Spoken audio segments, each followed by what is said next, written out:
할렐루야. 10월 4일 금요일 새벽 기도에 나오신 하늘 가족 여러분 환영합니다. 우리 사도신경 하심으로 우리의 신앙을 고백하겠습니다. 전능하사 천지를 만드신 하나님 아버지를 내가 믿사오며 그 외아들 우리 주 예수 그리스도를 믿사오니 이는 성령으로 잉태하사 동정녀 마리아에게 나시고 본디오 빌라도에게 고난을 받으사 십자가에 못 박혀 죽으시고 장사한 지 사흘 만에 죽은 자 가운데서 다시 살아나시며 하늘에 오르사 전능하신 하나님 우편에 앉아 계시다가 저리로서 산자와 죽은 자를 심판하러 오시리라. 성령을 믿사오며 거룩한 공예와 성도가 서로 교통하는 것과 죄를 사하여 주시는 것과 몸이 다시 사는 것과 영원히 사는 것을 믿사옵나이다. 아멘. 찬송가 370장 주 안에 있는 나에게 함께 찬양드리겠습니다. 찬송가 370장 주 안에 있는 나에게 함께 찬양드리겠습니다. 찬송가 370장입니다. 주 안에 있는 나에게 딴 근심이 있으랴 십자가 밑에 나가 내 짐을 풀었네 주님을 찬송하면서 할렐루야 할렐루야 내 앞길 멀고 험해도 나 주님만 따라가리 그 두려움이 변하여 내 기도 되었고 전날의 한숨 변하여 내 노래 되었네 주님을 찬송하면서 할렐루야 할렐루야 내 앞길 멀고 험해도 나 주님만 따라가리 내 주는 자비하셔서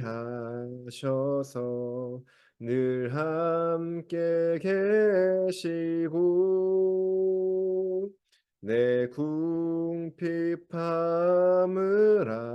아시고 늘 채워주시네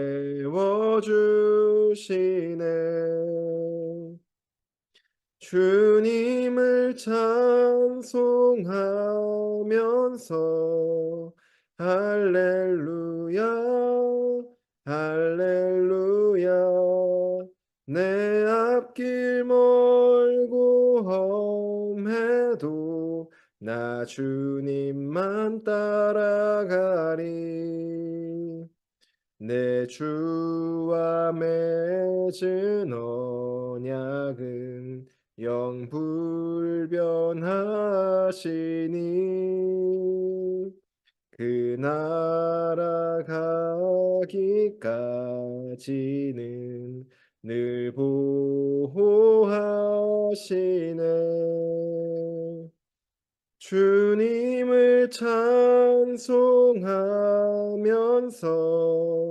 할렐루야 할렐루야 내 앞길 멀고 험해도 나 주님만 따라가리 아멘. 오늘 우리에게 주신 하나님 말씀 열왕기하 16장입니다. 죄송합니다. 열왕기하 18장 1절에서 16절까지 말씀입니다.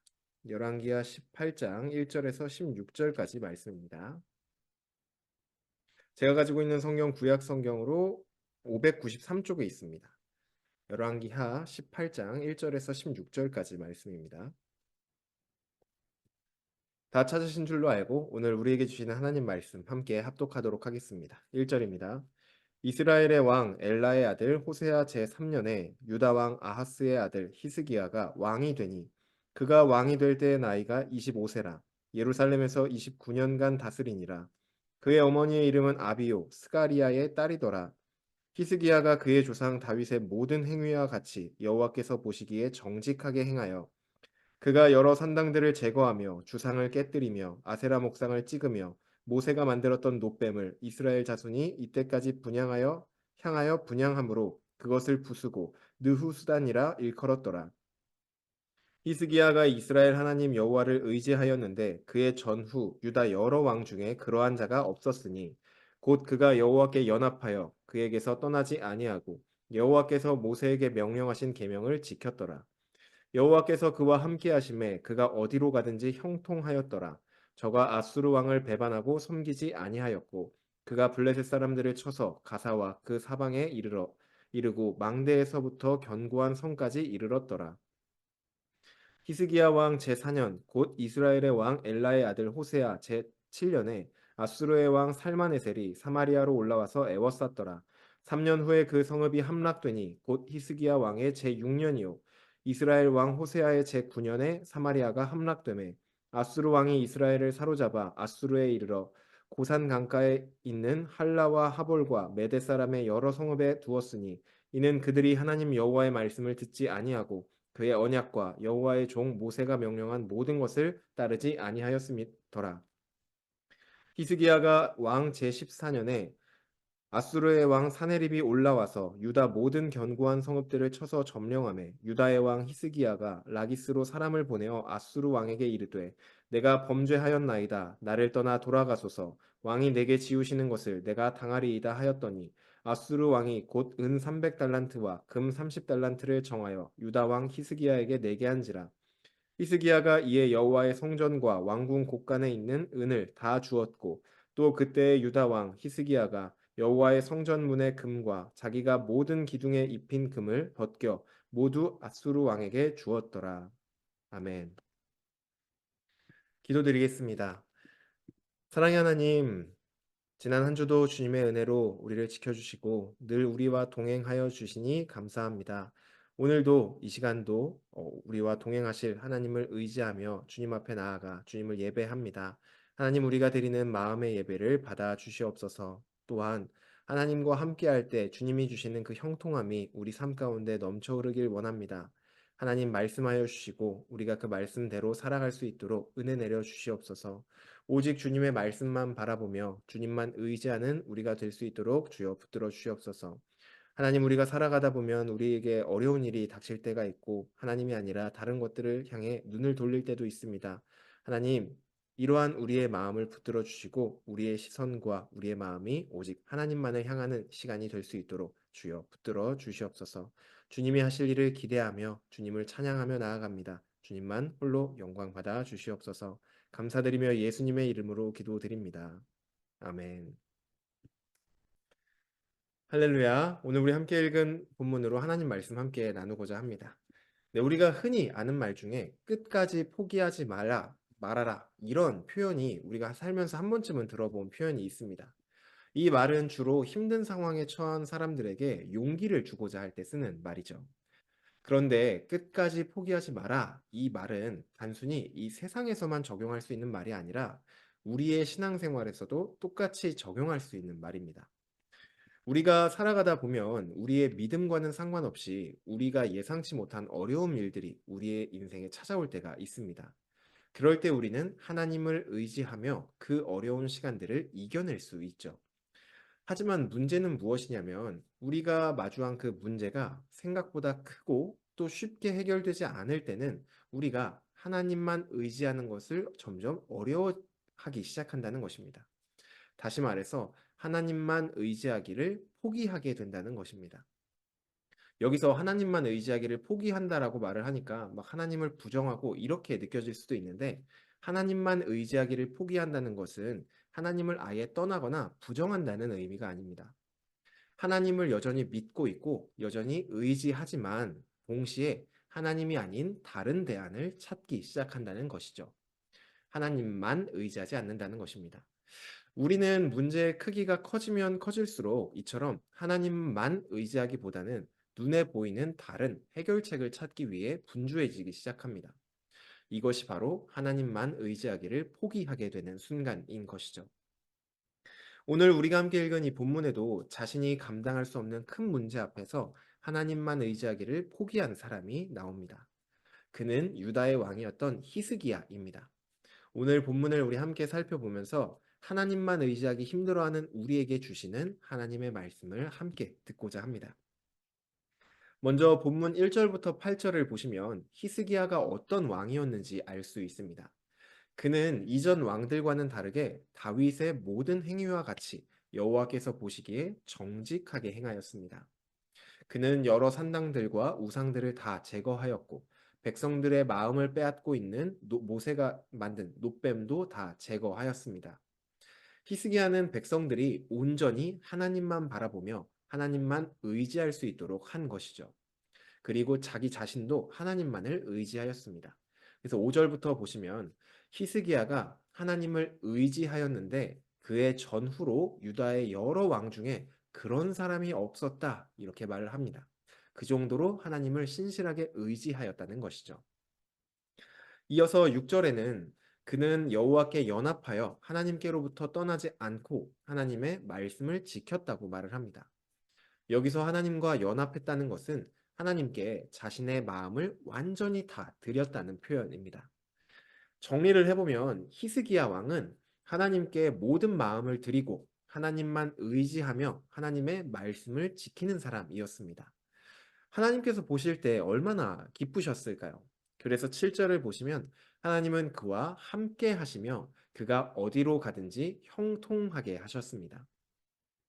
우리 인생의 형통은 다른 곳에 있지 않습니다. 돈이 많아지거나 유명해진다고 형통해지는 것이 아닙니다. 하나님께서 우리와 함께 하실 때 주어지는 것이 바로 형통입니다. 우리의 상황이 아무리 어렵고 힘들지라도 하나님께서 우리와 함께 하시면 바로 그 삶이 형통한 삶인 것입니다.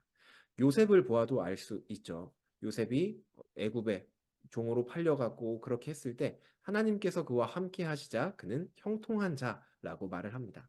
마찬가지로 우리 인생 가운데서도 우리 인생의 형통함은 하나님과 함께하는 데 있음을 꼭 기억하시면서 날마다 하나님과 동행하시며 하나님이 주시는 그러한 형통함을 받고 누리는 우리 모든 하늘 가족이 되기를 주님의 이름으로 축복합니다. 그런데 이제 문제는 이렇게 형통했던 히스기야의 인생에 큰 위기가 찾아올 조짐이 보이기 시작합니다. 9절에서 12절을 보시면 히스기야가 4년째 유다를 다스리고 있을 때 아수르가 북이스라엘을 공격하기 시작하였습니다. 그리고 공격한 이후 3년이란 시간이 흐른 후에 아수르에 의해 북이스라엘이 완전히 망하게 되버립니다. 남유다에게 북이스라엘은 형제의 나라이면서 동시에 유다보다 땅도 넓고 인구수도 많은 아주 강한 나라였습니다. 그런데 히스기야는 그런 북이스라엘이 아수르라는 강국에 의해 멸망당하는 것을 누구보다 가까이서 보게 된 것입니다. 북이스라엘의 멸망을 통해 히스기야의 내면에는 아수르가 저만큼 강한 나라구나 라는 그 아수르의 강력함이 뚜렷하게 새겨졌습니다. 그렇게 이제 7년이라는 시간이 흐른 뒤에 북이스라엘을 멸망시킨 아수르가 이번에는 남유다를 공격하기 시작합니다. 13절을 보시면 아수르의 군대는 이미 유다의 모든 견고한 성읍들을 다 점령하였습니다. 히스기야는 왕으로서의 지금 최악의 상황을 마주한 것이죠. 과연 그는 이런 최악의 상황 속에서 어떠한 선택을 하게 되었을까요? 히스기야는 우리가 지금까지 살펴보았듯이 여러 왕들과 비교할 수 없을 정도로 하나님만 의지했던 자였습니다. 또한 그는 하나님께서 함께 하시는 형통함도 맛보았던 자였습니다. 우리는 이 정도 되는 사람이라면 어떠한 위기가 찾아와도 하나님만 의지하며 그 위기를 이겨낼 수 있을 것이라고 기대하게 됩니다. 하지만 그러한 히스기야조차도 마음에 새겨진 두려운 공포 앞에서 하나님만 의지하기를 포기하기 시작하였습니다. 14절을 보시면 그는 아수르 왕에게 사죄하며 성전과 왕궁 모든 곳에 있는 은과 금을 전부 아수르 왕에게 주었습니다. 그동안 하나님만을 의지하였지만 자신이 감당할 수 없는 큰 문제 앞에서 현실과 타협하기 시작한 것이죠. 그런데 이러한 타협은 히스기야에게 신앙이 없어서 일어난 것이 아닙니다. 그는 누구보다 하나님을 의지하였고 하나님을 신뢰했던 사람이었습니다. 그랬던 그조차도 너무나 큰 문제 앞에서 하나님이 아닌 금과 은을 의지하고 현실과 타협하기를 시작한 것이죠. 물론 히스기야의 입장이 이해되지 않는 것은 아닙니다. 남유다보다 강력했던 북이스라엘도 멸망을 당했습니다. 심지어 지금 현재 유다의 성읍들도 이미 점령당한 시점에서 두려움에 빠지지 않는다는 것은 결코 쉬운 일이 아닙니다. 그리고 오늘 본문의 히스기야처럼 우리도 우리 인생에 찾아오는 큰 문제 앞에서 하나님만 의지하기를 포기하게 될 수 있음을 발견할 때가 있습니다. 작은 문제를 만날 때는 하나님을 의지하기가 비교적 쉽습니다. 하지만 정말 큰 문제 앞에서 하나님만 의지하기는 이만큼 히스기야조차 하지 못했던 것처럼 이만큼 어려운 것입니다. 그럼에도 우리는 그 어려운 선택을 해야 합니다. 왜냐하면 모든 문제 앞에서 우리를 진정으로 구원해 줄 수 있는 것은 하나님 한 분밖에 없기 때문입니다. 우리는 이러한 인생의 큰 위기의 순간에 영적인 눈을 들어 바라보아야 할 것이 있습니다. 히스기야의 눈앞에는 지금 유다에 쳐들어온 아수르야말로 가장 큰 위기처럼 보여집니다. 하지만 진짜 위기는 보이는 위기가 아니라 눈에 보이지 않는 위기입니다. 바로 하나님을 놓치게 되는 것. 이것이 바로 그가 마주한 진짜 위기였던 것이죠. 히스기야는 가진 금과 은이 부족하여서 성전 왕궁 기둥에 이렇게 금으로 입혔던 그 금까지 모조리 벗겨내어 아수르 왕에게 줍니다. 하지만 바로 뒷절, 오늘 우리가 16절까지 읽었는데 바로 한 절 뒷절인 17절을 보시면 그럼에도 불구하고 아수르 왕은 예루살렘을 공격하기 시작합니다. 하나님 외에 우리가 의지하는 것은 우리를 진정으로 구원해 줄 수 없다는 것을 다시 한번 보여주고 있는 것이죠. 이 위기의 순간 우리에게 다시 한번 선택권이 주어집니다. 우리가 살아가면서 만나는 그 위기의 순간 우리는 어떻게 할 것인가? 그리고 히스기야도 아수르 왕에게 금과 은을 다 바쳤지만 다시 그가 공격을 하려고 했을 때 그에게는 다시 한 번의 선택의 기회가 주어진 것입니다. 5절에서 7절의 말씀처럼 하나님만을 의지하여 하나님께서 함께 하시는 그 형통함을 누리면서 이 시간을 이겨낼 것인지 아니면 12절의 말씀처럼 하나님의 말씀을 듣지 않고 다른 것을 따르다가 북이스라엘처럼 망하게 될 것인지 그 선택권이 지금 주어진 것이죠. 하나님은 오늘 이 본문을 통하여서 우리가 이 위기의 순간에 영적인 눈을 들어 하나님만 바라보며 하나님만 의지해라 이렇게 말씀하고 계십니다. 하늘 가족 여러분, 우리 인생엔 언제든 이러한 위기의 순간이 찾아올 수 있습니다. 그리고 그 위기는 우리의 시선을 하나님에게서 다른 것으로 돌이킬 만큼 아주 힘들고 어려운 위기와 또 위험과 어려움이 될 수도 있을 것입니다. 하지만 우리가 바로 그러한 때에 기억해야 될 것, 반드시 기억해야 될 것은 우리의 모든 문제는 다른 것이 아닌 오직 하나님께만 답이 있다는 것입니다. 진짜 답인 하나님을 두고 오답을 찾으려고 하면은 그 결과는 결국 오답으로밖에 나올 수 없습니다. 그러니 오늘 이 말씀을 통하여서 우리의 형통은 다른 것이 아니라 하나님과 함께 하는 데 있음을 꼭 기억하시길 바랍니다. 그리하여서 어떤 순간에도 오직 하나님만을 의지하여 하나님의 형통을 누리는 우리 서일교회 믿음의 공동체가 되기를 주님의 이름으로 축복합니다. 주신 말씀 놓고 기도드리겠습니다.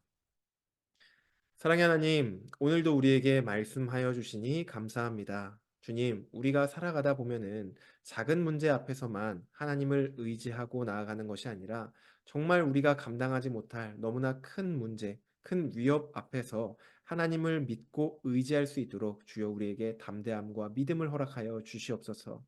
정말로 어려운 문제 앞에서 우리는 정말 진짜 답인 하나님이 아니라 세상의 오답을 향해 우리의 시선과 마음을 빼앗길 때가 있습니다. 하나님 이런 우리의 눈과 마음을 다시금 하나님께로 돌이키게 하여 주시고 오직 하나님만 바라보며 어떠한 문제가 다가올지라도 하나님을 의지하고 하나님을 믿으며 나아가 하나님께서 주시는 그 형통함을 누리는 우리 모두가 될 수 있도록 인도하여 주시옵소서. 하나님 여러 가지 어려움이 있습니다. 주님 이 어려움 가운데 하나님이 하실 일을 기대하며 주님만을 의지하고 하나님이 우리에게 주시는 그 답이 우리에게 소망되고 우리의 위로가 될 수 있도록 주여 은혜를 베풀어 주시옵소서. 감사드리며 예수님의 이름으로 기도드립니다. 아멘. 네, 오늘 예배를 마쳤습니다. 오늘 하루도 주님을 의지하며 승리하시는 하루가 되시길 간절히 바랍니다. 또한 오늘은 금요일로 금요 성령 집회가 있습니다. 함께 나오셔서 우리 공동체를 향하신 그리고 나를 향한 하나님의 말씀을 듣고 그 말씀 앞에 우리의 마음을 하나님께 올려드리는 시간 되시길 바랍니다.